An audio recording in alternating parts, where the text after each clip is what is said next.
You know, you wind up, when something like this happens, it's kind of tragedy, you want to review the person's life, and we did, of course. It was before we came down to the set. And Halladay was 19th all-time in winning percentage, ahead of such greats as Tom Seaver and Sandy Koufax.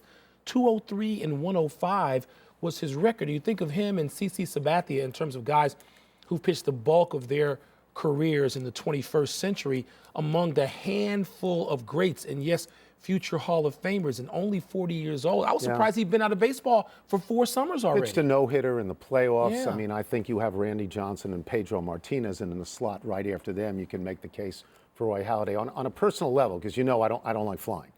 So when something like this happens, and I think about it, I always think back to Thurman Munson, the catcher for the New York Yankees, who was also piloting his own plane. And I think he would have probably been a Hall of Famer, just behind Johnny Bench as a catcher in that period of time. And it is a shock to my system when I hear something like this. It's always bad. Yeah, it's a shock to your system when I don't even think of the flying part, which I do virtually every day, not my own plane, but someone taken this young, 40 years old. Yeah. I mean, you know, so you have this baseball career, which is 16 years, and it's great, and it's Hall of Fame, but you're hoping he has 40 more years just to live his life. 12 years in Toronto and 4 in Philadelphia. Yeah. Philadelphia, not a big market. I mean, he's not there in a major market like Boston, where everybody pays attention all the time.